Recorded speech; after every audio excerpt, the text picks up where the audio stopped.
아무개의 신발 한 짝. 제목을 읽으면서도 저 스스로도 웃기네요. 아무개의 신발 한 짝.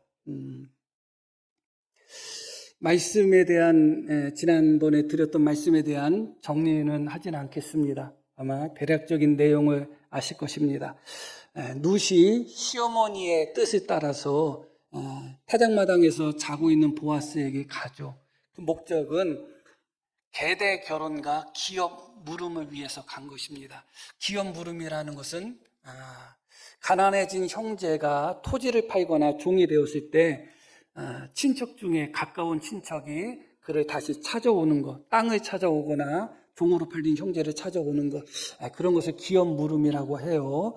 계대 결혼은 형제가 결혼했는데, 형이겠죠. 특별히 형이 결혼했는데 아이가 없이, 후손이 없이 죽었을 때 형의 이름을 잇기 위하여, 대를 잇기 위해서 아우가 형수와 결혼하여 아이를 낳아서 그 아이를 자신의 아이로 삼는 것이 아니라 죽은 형의 아이로 삼아서 형의 가문을 이어가는 것, 그게 계대 결혼입니다. 원래는 형제 간에 주어지는 규례예요. 엄밀히 따지면 친척 간에 주어진 규례는 아닙니다. 그럼에도 불구하고 지금 엘리멜렉 가문 나오미와 룻은 계대 결혼을 성취할 만한 사람이 아무도 없었던 거예요. 그래서 어쩔 수 없이 기업 물을 그런 친척에게 계대 결혼까지 함께 패키지로 함께 요청하는 그런 장면입니다. 보아스는 흔쾌하게 받아들입니다. 받아들이면서 한 가지를 이야기하죠. 무엇이냐면 기업 물을 그런 조건을 가진 친척이 자기보다 더 가까운 친척이 있으니까 한번 그 사람한테 한번 물어보겠다. 그 사람의 뜻이 좋다고 하면 그 사람이 하는 것이고, 그 사람이 싫다고 하면 내가 모든 의무를 다하겠다. 기업 물음도 하고 계대 결혼도 다 할 테니까 걱정하지 말라. 그러면서 그에게 보리 6대를 되어서 주었습니다. 보리 6대의 의미도 이미 말씀을 드렸고 아마 떠오를 것입니다. 그렇게 보아스에게 보리 6대를 받아서 집으로 돌아왔을 때 시어머니는 너무 궁금한 거예요. 어떻게 됐나 너무너무 궁금해가지고 룻이 도착하자마자 물어봅니다. 어떻게 됐냐 하니까 룻이 이래저래 이야기하면서 보아스가 보리 6대를 주면서 이래저래 말했습니다. 그렇게 이야기를 하니까 이 나오미 마음, 시어머니 나오미 마음에는 됐다. 이제 보아스가 모든 일을 하겠구나. 그런 안도감이 들었습니다. 그래서 이 나오미가 18절에서 룻에게 이런 말을 하죠. 18절 보겠습니다. 이에 시어머니가 이르되 내 딸아 이 사건이 어떻게 될지 알기까지 너는 앉아 있으라. 그 사람이 오늘 이 일을 성취하기 전에는 쉬지 아니하리라 하니라. 시모 나오미가 룻에게 뭐라고 이야기해요? 이것이 이루어질 때까지, 이것이 확실하게 될 때까지 너는 가만히 앉아 있어라. 그리고 그 사람 보아스가 바로 오늘 이 일을 성취하기 전까지는 보아스는 쉬지 아니할 것이다. 그렇게 이야기합니다. 여기서 우리가 성도의 믿음을 발견하게 되고 보아스를 예수님의 모형이라고 생각하는 거예요. 사실은 이것을 성취하는 데 있어서 룻이 더 이상 할 것이 없습니다. 앉아 있으라. 그러나 이거 앉아 있다는 것은 믿음으로 앉아 있는 것이죠. 포기하고 자포자기하며 아무것도 안 하는 앉아 있음이 아니라 사모하며 믿음으로 기다리는 그런 신앙적인 앉아 있음인 것이죠. 그렇게 앉아서 기다릴 때, 믿음으로 기다릴 때 보아스는 그것을 성취하기 위해서 어떻게 할 것이다? 쉬지 않을 것이다. 이 모습 속에서 우리의 구원을 성취하시기 위하여 쉬지 아니하시는 예수님의 모습을 발견하게 됩니다. 그래서 보아스는 예수님의 모형, 그림자다. 그렇게 흔히 이야기합니다. 이 나오미가 했던 말처럼 실제로 보아스는 쉬지 않습니다. 이어지는 4장 1절 말씀을 볼게요. 보아스가 성문으로 올라갔다. 곧장 성문으로 갔습니다. 거기 앉아 있더니 마침 보아스가 말하던 기업 물을 자가 지나가는지라. 보아스가 그에게 이르되 아무개요. 여기 아무개 나오죠. 아무개여 이리로 와서 앉으라 하니 그가 와서 앉음에 보아스가 그 성읍 장로 10명을 청하여 이르되 당신들은 여기 앉으라 하니 그들이 앉음에. 자, 3장 18절과 4장 1절 2절에서 가장 많이 나온 단어가 뭘까요? 앉는다는 단어가 가장 많이 나오죠. 룻은 당연히 앉아서 기다리는 것입니다. 그것은 성도의 신앙을 보여주는 거예요. 그리고 보아스가 쉬지 않고 그 일을 성취할 것이라 했는데, 쉬지 않고 성취할 것이라고 이야기했던 보아스가 성문으로 가서 첫 번째 했던 일은 뭐냐? 성문에 가서 앉아있는 일이에요. 룻에게 앉으라는 단어와 보아스가 앉았다는 단어는 다 똑같은 단어예요. 보아스도 앉아요. 그런데 보아스만 앉는 것이 아니라 아무개, 기업 물음에 있어서 1순위인 아무개에도 이리 와서 앉아라 했더니 그 사람도 어떻게 해요? 와서 앉아있고, 그 사람뿐만 아니라 보아스가 성읍에 있는 장로 10사람을 청하여 앉으십시오 했더니 그도 앉았습니다. 이 사건과 관련된 모든 사람들이 다 앉아 있어요. 특이하죠? 이것을 굳이 앉았다를 굳이 이렇게 반복해서 할 필요가 없습니다. 의미가 있는 거예요. 우리가 언뜻 생각하면 룻은 앉아서 믿음으로 기다려야 되지만 보아스는 쉬지 않을 거라고 했기 때문에 성문으로 나가서 열심히 보아스가 여기저기 다니거나 그런 모습을 우리는 상상하게 되는데, 보아스조차도 성문에 가서 앉아 있습니다. 그리고 기업 물을 그 대상이 된 그 사람도 아무개여 이리 와서 앉아라 했더니 앉아 있고, 장로들도 증인으로서 모두 다 앉아 있습니다. 보아스라는 이름 속에서 야긴이라는 이름을 함께 살펴본 기억이 나실 것입니다. 야긴과 보아스는 솔로몬 성전 기둥 앞에 있는, 성전 앞에 있는 두 기둥입니다. 보아스라는 이름의 뜻은 그에게 힘이 있다 하는 뜻이고, 야긴이라는 이름의 뜻은 그가 세우신다, 그런 뜻이라고 말씀드렸어요. 그가 세우신다 그때 그가 누구죠? 하나님입니다. 야긴이라는 뜻은 쿤이라는 단어에서 유래한 것인데, 야긴이라는 단어는 거기에 어떤 의미가 있는가? 계획한다, 준비한다, 성취한다, 확정한다 하는 의미가 있어요.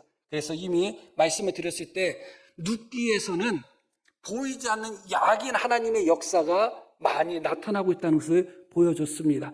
사람이 무엇을 계획하기 전에, 사람이 무엇을 성취하기 전에, 사람이 무엇을 힘쓰기 전에 보이지 아니하시는 야긴 하나님이 계획하셨고, 그 하나님이 준비하시고, 그 하나님이 성취하신다는 것을 말씀을 통해서 증명했습니다. 그 말씀과 같은 맥락 속에 있었던 것이 무엇이냐? 보리 6대입니다.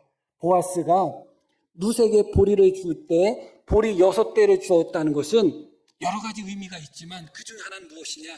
이스라엘 백성들은 숫자에 대한 개념이 분명합니다. 그들은 6이라는 숫자는 인간의 숫자로 알고 있고 불완전한 숫자로 알고 있습니다. 그리고 7은 하나님의 숫자고 완전한 숫자고 성취의 숫자입니다. 그렇다면 보아스가 인색해가지고 7대 되어주면 될 것을 6대 되어줬을까요? 그렇지 않아요. 거기에는 결국은 인간의 한계를 보여주는 것입니다. 보아스라는 이름의 뜻은 힘, 능력, 권능, 그런 뜻이거든요. 그리고 그 룻에게 있어서도 룻은 현숙한 여인이라고 할 때 현숙하다는 단어도 힘을 상징하는 단어예요. 보아스도 힘 있는 자고 룻도 힘 있는 자지만 인간의 힘은 언제나 7이 될 수 없음을 말씀드렸어요. 결국 인간의 노력과 인간이 무엇을 성취하고 이루는 것처럼 보인다 할지라도 하나님이 7을 만들어 주셔야지, 야긴 하나님이 눈에는 보이지 않지만 하나님이 계획하시고 하나님이 준비하시고 하나님이 성취하셔야지 그 모든 것이 이루어짐을 말씀을 드렸습니다. 그 부분과 같은 맥락 속에 있는 거예요. 보아스는 이 일을 하기 전까지는 쉬지 않습니다. 그런데 보아스를 포함해서 룻도 앉아있고 보아스도 앉아있고 그 기업 물어야 될 사람도 앉아있고 성읍에 있는 장로들도 다 앉아있습니다. 서 있는 사람이 하나도 없습니다. 상징적으로 서 있는 분이 있어요. 누구를 의미할까요? 하나님이 서 계신 것을 우리에게 이 부분에서 보여주고 있는 것입니다. 궁극적으로 모든 사람이 앉아 있었다는 것은 실제로 일을 행하시고 계획하시고 성취하시는 분이 하나님이신 것을 우리에게 명백하게 간접적으로 보여주는 그런 방증이 되는 것입니다. 실제로 모든 사람들이 앉아 있습니다. 그러나 모든 일들이 다 하나님의 뜻대로 이루어지고 성취되고 다 그렇게 됩니다. 결국은 사람들이 앉아있는 모습 속에서 일하시고 성취하시고 준비하시고 계획하시고 확정하시는 약인 하나님의 모습을 여기서 다시 한번 발견하게 되는 것이죠. 그래서 이 말씀 속에서 우리가 첫 번째 기억할 것은 무엇이냐?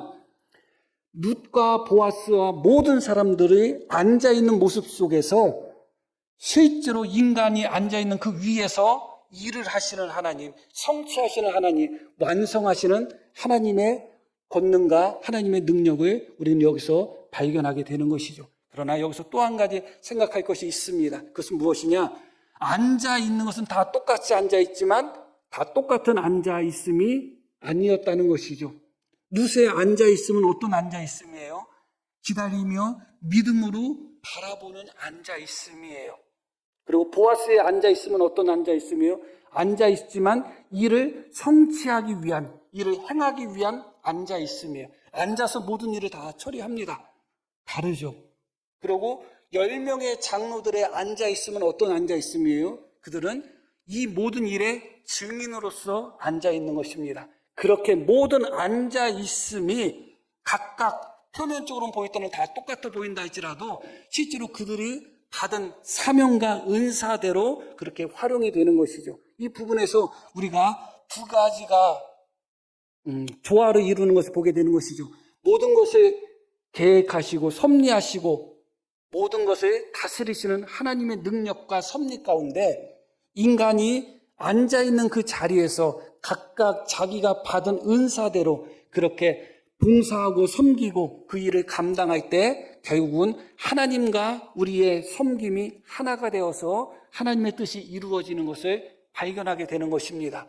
그렇기 때문에 우리의 신앙에 있어서 이 부분이 너무너무 중요해요. 내가 앉아있다는 것은 다시 한번 말씀드리면 하나님께서 모든 것을 하시는 겁니다. 하나님께서 모든 것을 하시기 때문에 나는 가만히 있는가? 그렇지 않아요.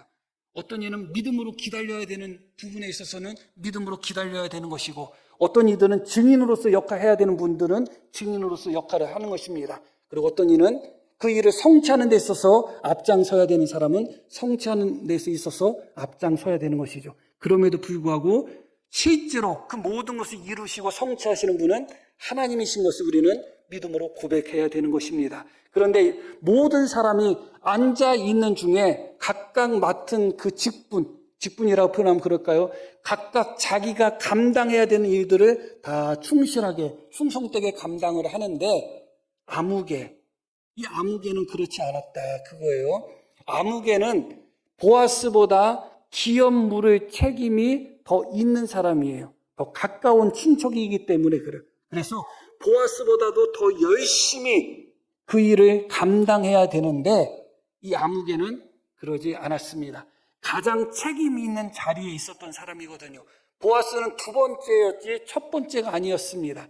기업 무르는 일에 있어서 계대 결혼하는 일에 있어서 바로 이 아무개가 첫 번째 사람이었고 가장 책임 있는 사람이었습니다. 그런데 앉아있기는 함께 앉아있지만 장로들도 앉아있는 그 중에서 증인으로서 역할을 감당하고 있고 보아스도 앉아있는 상태에서 기업 무르자로서의 두 번째 순위에 있음에도 불구하고 그 책임을 다하고 있습니다. 그런데 정작 가장 책임을 다해야 되는 이 아무개는 앉아있기는 함께 앉아있었지만 결론은 달라요. 나는 못하겠다. 나는 안 하겠다. 나는 그만두겠다 하며 그것을 포기합니다.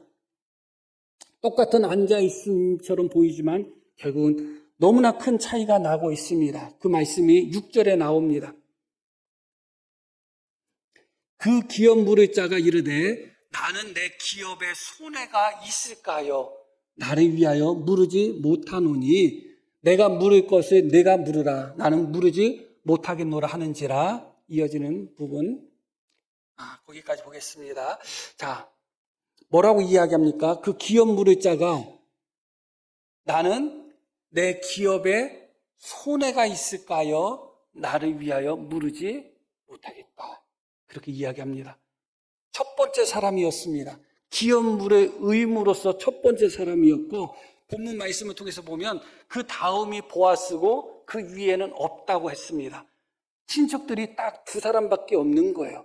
그런데 두 사람 중에 가장 가까운 사람임에도 불구하고 자기가 감당해야 되는 책임, 앉아있는 자리에서 하나님께서 성취하시는 그 일에 있어서 자기가 마땅히 맡아야 되는 그 부분에 있어서 나는 못하겠다. 나는 나한테 손해가 될까봐, 우리 기업에 손해가 될까봐 나는 못하겠다. 그렇게 이야기하고 있는 것이죠. 그래서 결국은 이 사람의 이름이 아무개로 나오는 것입니다. 가장 책임 있고 가장 중요한 사람임에도 불구하고 눕기에는 사람 이름이 참 많이 나와요. 사람 이름이 참 많이 나오는데 가장 중요한 위치에 있는 이 사람은 그냥 아무개로 나오고 있음을 우리가 보게 되는 것입니다. 이 사람이 지키려고 했던 그 기업 어디 가 있을까요? 지금쯤 그건 아무도 모릅니다. 그런데 결국 이 사람이 자기가 감당해야 되는 책임에서 벗어나고 비껴가고 떠남으로 말미암아 이 사람의 이름은 아무개로만 남게 되었죠. 예배전 찬양을 부를 때 하나님의 나팔 소리를 부르셨죠. 나팔 불 때 나의 이름, 나팔 불 때 나의 이름 부를 때에 잔치 참여하겠네. 그런데 내 이름은 안 부르셔요. 아무개 할 때 그때 가실 거예요? 아무개? 나 부르시나 보다. 아무개라고는 안 부르실 거예요. 아무개라고 부르지는 않으실 거예요. 이 땅에서는 아무개라고 부르실 것입니다. 이 땅에서 아무개라고 부를 때는 아직은 가능성이 있어요. 이 사람이 보아스가 아무개여 이리 오시오 했을 때 가능성이 있었던 거잖아요. 그러나 마지막 주님 앞에 설 때, 주님이 이 땅에 오실 때 아무개는 없습니다. 아무개는 없어요. 누구야는 있어도 아무개는 없습니다. 나팔 불 때 하나님이 혹시 아무개야 그렇게 부르신다면 그냥 나도 모르는 척하고 한번 참여해 볼 텐데 아무개는 없는 거예요. 그것이 바로 이 기업 부를 자의 모습이었던 것입니다. 그런데 이렇게 가장 중요한 사람, 가장 책임 있는 사람이 성경에 이름조차 기록되지 않고 아무개로만 기록된 데에는 두 가지 이유가 있습니다. 두 가지 이유라고 할까요? 두 가지를 살펴볼 부분이 있습니다. 자, 1절 말씀 한번 볼게요. 보아스가 성문으로 올라가서 거기 앉아 있더니 마침 보아스가 말하던 기업 물을 자가 지나가는지라 보아스가 그에게 이르되 아무개여 이리로 와서 앉으라 하니 그가 와서 앉으매. 우리 성경에는 전혀 문제될 단어가 없는데 원문에는 이리로 와서 앉으라 할 때 이 오다는 단어가 일반적으로 이런 상황에서는 사용되지 않는 단어가 사용됐어요. 그 단어가 어떤 단어냐? 수르라는 단어인데 비껴가다, 빗나가다, 떠나가다 그런 의미가 있어요. 신기하죠? 이리로 와서 앉으라 했는데 이리로 와서 앉으라는 단어의 뜻이 뭐냐? 빗나가다, 비껴가다, 떠나가다, 돌아서다 그런 의미가 있는 단어라는 거예요. 잘 안 어울리죠. 왜 그런가 하면 1차적으로는 어떤 의미인가? 이 아무개라는 사람이 자기의 길을 가는 겁니다. 자기의 길을 가는 아무개한테 보아스가 네가 가는 길에서 돌아서서 이리로 와라. 네가 지금 가는 길에서 비껴서 떠나서 이리로 오라. 그런 의미예요. 그런데 여기엔 중의적인 의미가 복합적으로 들어있습니다. 어떤 의미가 들어있나요? 이 사람은 자기가 가던 길에서 돌이켜서 돌아서서 떠나서 성문에 앉아있는 그 자리에 함께 앉았습니다. 그런데 결국은 그곳에서 이 사람은 나는 내 기업에 손해가 될까봐 나는 못하겠다 하면서 다시 그 믿음의 자리, 다시 신앙의 자리, 순종의 자리, 그 자리에 있어야 되는 그가 일어나서 다시 비껴갔습니다. 다시 떠나갔습니다. 그것을 보여주고 있는 거예요. 실제로 이런 사람들이 참 많죠. 자신의 인생길을 가다가 주님께로 돌아섰다가 어느 순간에 다시 한번 돌아서 버리는 거예요. 그래서 결국은 360도 원상 복귀되는 사람들이 있는 것이죠. 바로 이 아무개라는 사람의 특징을 짓는 단어가 바로 수르라는 단어다. 비껴갔다, 떠나갔다, 돌아섰다, 그런 뜻입니다. 결국은 자기 기업의 손해가 될까봐 돌아섰습니다. 신약 성경에 보면 이 사람과 비슷한 사람으로 어떤 사람이 나오죠? 여러 명이 나오는데 그 중에 한 사람이 부자 관원, 부자 청년입니다. 주님께로 열심히 달려와서 무릎 꿇고 어떻게 하면 내가 영생을 얻을 수 있어요? 했을 때 주님이 내가 가지고 있는 모든 것을 팔아서 가난한 사람을 도와주라. 그러고 나를 쫓으라 했더니 그 사람이 어떻게 해요? 근심하고 돌아갔다. 수루해버렸다. 예수님께로 왔다가 다시 돌아갔다. 아무개 이리로 오라 했을 때 가던 길에서 돌이켜가지고 보아스와 그 자리에 함께 앉았지만 자기 기업의 손해가 될까봐 다시 돌아선 사람이 바로 아무개였습니다. 그러니 그의 이름이 성경에 기록될 수가 없는 것이죠. 쟁기를 손에 들고 뒤돌아보는 자는 합당치 않다고 하는데 뒤를 돌아봐도 합당치 않는데 뒤돌아선 자, 떠나간 자, 비껴간 자는 어찌 합당할 수 있겠어요? 그런 사람을 나중에 주님이 이 땅에 오실 때 나팔 불 때 예수님이 어떻게 불러야 될까요? 아무개밖에 더 있겠어요? 돌아선 사람인데, 떠나간 사람인데, 뒤돌아선 사람인데 쟁기를 손에 들고 뒤돌아보는 자도 합당치 않다면 하물며 떠나가고 비껴간 사람은 말할 것도 없습니다. 바로 이 기업물의 첫 번째 사람, 그 사람이 바로 아무개라고 불리게 된 이유가 여기에 있습니다. 또 하나가 있습니다. 그것도 원어의 단어를 우리가 봐야 되는데 7절 말씀을 보겠습니다.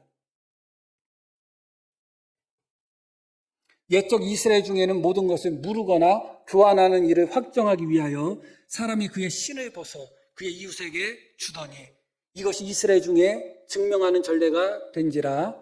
이어지는 이에 그 기업 무르자가 보아스에게 이르되 내가 너를 위하여 사라 하고 그의 신을 벗어서 주었다. 그렇게 말씀이 나옵니다. 7절과 8절 말씀이죠. 신을 벗어서 주는 규례가 있었다. 이것은 율법을 이야기하지 않아요. 그냥 관습. 그때 당시 예전에 내려왔던 관습 중에 하나예요. 다시 7절 말씀 볼게요. 옛적의 이스라엘 중에 옛적이라고 하죠. 그러니까 지금 성경 이 룻기가 기록되던 당시에는 그런 관습이 있었다는 거 없었다는 거요? 없었다는 거예요. 예전에 그런 일이 있었다. 근데 지금은 그런 일이 없다. 그 이야기는 다시 말씀드리면 하나의 인간의 관습이었지 율법은 아니었다. 말씀은 아니었다. 그런데 그 관습이 무엇이냐? 이런 모든 일을 확정할 때는 신 한 짝, 양쪽 신이 아니라 신발 하나를 벗어서 상대방에게 주는 것. 그래서 그거 가지고 증거를 삼는 것이 규례가 되었다. 여기서 신을 벗어서 준다 할 때 이 준다는 단어, 이게 히브리어로 나탄이라는 단어예요. 그런데 이것도 룻기에 엄청나게 많이 나오는 단어예요. 언제 나오느냐? 하나님께서 이스라엘 백성들에게, 자기 백성들에게 양식을 주셨다. 똑같은 단어예요. 룻기의 1장에 나오죠. 그리고 나오미가 룻과 저기에게 축복하면서 여호와께서 너희에게 안식을 주시기를 원한다. 그것도 나탄이라는 단어예요. 그리고 보아스가 룻에게 보리를 주었다. 이것도 나탄이라는 단어예요. 그리고 룻이 받은 양식을 자기 시어머니에게 주었다. 이것도 나탄이라는 단어예요. 하나님께서 그 백성들에게 양식을 주시고 하나님이 그 백성들에게 위로와 평안을 주시고 보아스는 룻에게 양식을 주었고 룻은 하나님이 주신 양식을 결국 보아스가 룻에게 준 거죠. 룻은 그것을 자기 시어머니에게 또 그 양식을 주었다 했을 때 나탄이라는 단어가 나와요. 그리고 오늘 읽으신 말씀 속에서도 11절, 12절에 이 단어가 나옵니다. 11절, 12절 보겠습니다. 성문에 있는 모든 백성들은 서 있었던 사람들이에요. 사실은 그 자리에 함께 앉아있지 않았어요. 그 이야기는 다시 말씀드리면 어떻게 보면 직접적인 관계가 있는 사람이 아니다. 주변인이다. 그런데 그 모든 백성과 장로들이 이르되 우리가 증인이 되나니 여호와께서 내 집에 들어가는 여인으로 이스라엘 집을 세운 레아 두 사람과 같게 하시고 내가 에브라스에 유력하고 베들레헴에서 유력하게 하시기를 원하며 여호와께서 이 젊은 여자로 말미암아 내게 상속자를 주사 내 집이 다말이 유다에게 낳아준 베레스와 집과 같게 하시기를 원하노라 하니라. 이 11절 12절은 뭐예요? 장로들과 백성들의 무엇이에요? 축복이에요. 그런데 여기에 나탄이라는 단어가 2번 기록되어 있습니다. 그럼 무슨 얘기냐? 심지어 그 장로들은 말할 것도 없고 그냥 주변에 있었던 백성들조차도 보아스와 룻을 향하여 무엇을 준 거예요? 축복을 준 거예요. 그런데 이 사람은 과연 무엇을 주었을까? 13절 말씀도 보겠습니다. 이에 보아스가 룻을 맞이하여 아내로 삼고 그에게 들어갔더니 여호와께서 그에게 임신하게 하시고 임신하게 하심으로 그가 아들을 낳았다. 임신하게 하셨다. 자식을 주셨다. 이것도 나탄이라는 단어예요. 그러니까 이 나탄이라는 단어가 이렇게 많이 나와요. 룻기에 하나님이 양식을 주시고 또 하나님이 주신 양식을 받아서 보아스는 룻에게 양식을 주었고 룻은 그 양식을 받아서 시어머니에게 양식을 주었습니다. 그리고 이 일이 다 성취되었을 때 주변에 있는 사람들까지도 룻과 보아스에게 축복을 빌어 주었습니다. 복을 빌어 주었어요. 그리고 마지막으로 하나님은 그 나이 먹은 보아스와 젊은 룻에게 아들을 주셨어요. 양식을 주시고 생명을 주었습니다. 그런데 이 장면에서 가장 가까이 있었던 사람, 기업 물을 책임이 가장 컸던 사람은 결국은 보아스와 룻에게 무엇을 주었는가? 신발 한 짝 준 것밖에 없는 거예요. 은혜 받아서 웃으신 거죠? 신발 한 짝 주고서 자기의 의무를 다했다고 생각하는 거예요. 그것이 옛적부터 내려왔던 무엇이라고요? 관습이었다. 자신은 관습을 지키고 있는 거예요. 인간적인 기준으로서 자기가 지켜야 되는 관습은 다 지키고 있는 거예요. 그러나 결국은 그가 준 것은 신발 한 짝이에요. 신발 한 짝을 주었다는 것에서 우리가 볼 수 있는 것은 무엇이냐? 나는 너에게 아무것도 주지 않겠다는 거예요. 표면적으로 나는 신발 한 짝 벗어서 줬으니 무엇을 주는 것처럼 보이죠. 그러나 나는 나의 기업에 손해가 될 것 같아서 나는 아무것도 줄 수 없다는 거예요. 그것이 신발 한 짝을 준 관습에서 나타나는 것입니다. 관습적으로 볼 때는 아무런 문제가 없습니다. 얼마든지 포기할 수도 있고 포기할 때 그 모든 것을 확정하기 위해서 신발을 벗어주는 관습대로 했습니다. 관습의 기준, 인간의 기준으로서는 문제 없었지만 하나님의 기준, 말씀의 기준으로는 어떤가요? 율법의 정신, 형제를 사랑해야 되는 그 정신, 형제가 공경에 처하고 어려움에 섰을 때 기꺼이 도와주라는 하나님의 말씀, 그것은 다 버린 것입니다. 그냥 이 사람은 세상적인 기준, 관습적인 기준에서 신발 한 짝 주고 끝난 것입니다. 그러면서 자기가 할 것을 다 했다고 생각합니다. 말씀드렸듯이 전혀 상관없는 주변에 있는 사람들조차도 이 보아스와 룻을 향하여 축복을 주고 이 모든 말씀 속에서 하나님이 양식을 주시고 생명을 주시고 아들을 주시고 그 일이 보아스에게도 나타나고 룻에게도 나타나고 다른 장로나 백성들에게도 나타나지만 정작 가장 책임이 있었던 이 아무개는 신발 한 짝 주고 입을 싹 닦아버립니다. 그러니 이 사람의 이름이 아무개로밖에 더 불릴 수밖에 있겠어요? 차라리 이름이 안 올라간 게 이 사람한테는 좋죠. 그냥 아무개가 낫죠. 누군지 모르니까. 차라리 나을 수도 있을 것입니다. 이 부분 속에서 한 가지 비슷한 장면을 발견하게 되는데 그게 바로 하나님이 모세에게 하셨던 말씀이에요. 모세가 하나님을 처음 호렙산에서 볼 때 하나님이 모세에게 첫 번째 하신 말씀이 무엇일까요? 내 발에서 신을 벗으라는 거예요. 그건 양쪽 신을 다 벗으라는 의미예요. 오늘 말씀 속에서는 신이 단수로 나와요. 한쪽 신만 벗었다는 의미예요. 그게 원래 그런 거예요. 그러니까 두 신발 중에 한쪽 신만 벗어서 준 거예요. 그것이 그때 당시에 관습이었다. 그러나 하나님의 백성에게 요구한 것은 양쪽 신을 다 벗는 거예요. 철저한 헌신이고 철저한 순종이죠. 한쪽 신만 벗어서 드렸다고 해서 충분할까요? 우리가 신앙생활 할 때 그렇게 신앙생활 할 때가 참 많습니다. 형제와 형제 관계 속에서, 성도와 성도의 관계 속에서도 그런 모습이 나타나지만 하나님 앞에서도 그런 모습이 나타날 때가 있어요. 한쪽 신발 벗어 드리고 다 했다고 생각할 때가 있습니다. 내 도리를 다 했다고 생각할 때가 있습니다. 그러나 한쪽 신발만 벗어 드리는 것은 인간의 관습과 인간의 기준을 충족시킨지는 몰라도 하나님의 말씀과 하나님의 기준에는 한참 모자라는 것입니다. 결국은 가장 앞서서 책임을 감당하고 가장 앞서서 일을 감당할 사람은 자신의 신발 한 짝을 주는 모습 속에서 자기 의무를 다했다 하며 스스로 위로하고 스스로 안심하고 그렇게 수로 떠나가 버렸습니다. 그렇게 가버렸습니다. 자신은 최소한 해야 될 도리는 다했다고 생각하겠죠.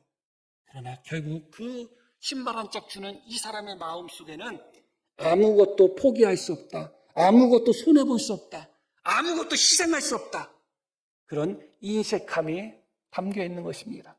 많은 이들이 신발 한 짝의 헌신과 신발 한 짝의 봉사와 신발 한 짝의 사랑을 베풀 때가 많아요. 그러나 그 신발 한 짝에서는 사랑의 냄새가 나지 않습니다.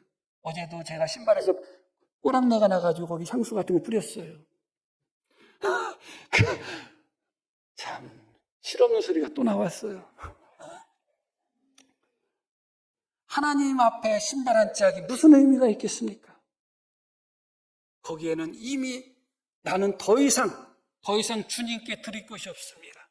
주님께 더 이상 바칠 충성도 없고 헌신도 없고 나는 여기까지입니다 하는 것밖에 더 되겠습니까? 그러면서도 만족하는 분들이 있을 수도 있습니다. 결론적으로 말씀을 드립니다. 오늘 말씀 속에서 원어 단어 몇 가지를 말씀을 드렸지만 이 나탄이라는 단어가 무엇을 준다는 의미라고 말씀드렸죠. 여러 가지 뜻이 있지만 룻기 전체에서는 준다는 의미로 그렇게 여러 번 쓰였어요. 그런데 가장 중요한 책임을 갖고 있는 이 아무개는 신발 한 짝 주는 것으로 끝내버렸습니다. 그것으로 자기가 할 도리는 다 했다고 생각한 것입니다. 우리의 모습도 이 아무개의 모습 속에서 발견하게 될 때가 참 많죠. 그런데 그런 우리를 위해서 하나님이 나타나신 것이 있습니다. 그것이 무엇일까요? 독생자를 주셨으니. 겨우 하나님 앞에 신발 한 짝 벗는 정도밖에 안 되는 우리를 위해서 하나님은 독생자를 주셨으니. 그리고 그 독생자이신 예수님은 겟세마네 동산에서 이 잔을 제발 나한테 옮겨주세요. 하나님 앞에 그렇게 기도하였음에도 불구하고 내 뜻대로 마옵소서 그렇게 기도했죠. 이 사람 아무개가 기업의 손해가 되는 것과 예수님의 생명과 비교할 수 있나요? 비교할 수 없어요. 예수님은 십자가를 주셔야 되고 생명을 우리를 위하여 주셔야 됩니다. 그런데 이 잔을, 이 고통을 나한테 옮겨 주시면 안 되겠습니까? 그렇게 기도함에도 불구하고 주님은 내 뜻대로 마옵시고 아버지 뜻대로 하옵소서 하면서 십자가상에서 무엇을 주셨어요? 당신의 생명을 우리에게 나타나신 것입니다. 신발 한 짝 드리고서 좋아하는 우리를 위해서 아버지 하나님은 독생자를 주셨고 그 독생자는 십자가에서 당신 생명을 주셨습니다. 이제 우리가 응답할 차례고 우리가 반응할 차례입니다. 신앙생활을 하다 보니까 또 목사로서 말씀을 전하다 보니까 들은 말씀, 들은 은혜가 오래 가지 않아요. 그러나 최소한 들은 말씀, 들은 은혜가 한 일주일 정도는 가야 되지 않겠습니까? 많이 안 바라겠습니다. 이번 한 주간만이라도 이 하나님 앞에 우리를 위해서 기꺼이 독생자를 나타나신 하나님, 우리를 위하여 기꺼이 십자가에서 당신 생명을 주신 그 예수님, 우리가 주님의 은혜를 생각하며 우리가 무엇을 주님께 드릴 수 있을까? 한 주간 묵상하며 주님께 가까이 나아갈 수 있는 우리 모두가 되기를 소망합니다. 자, 우리 들으신 말씀 기억하며 함께 기도하겠습니다.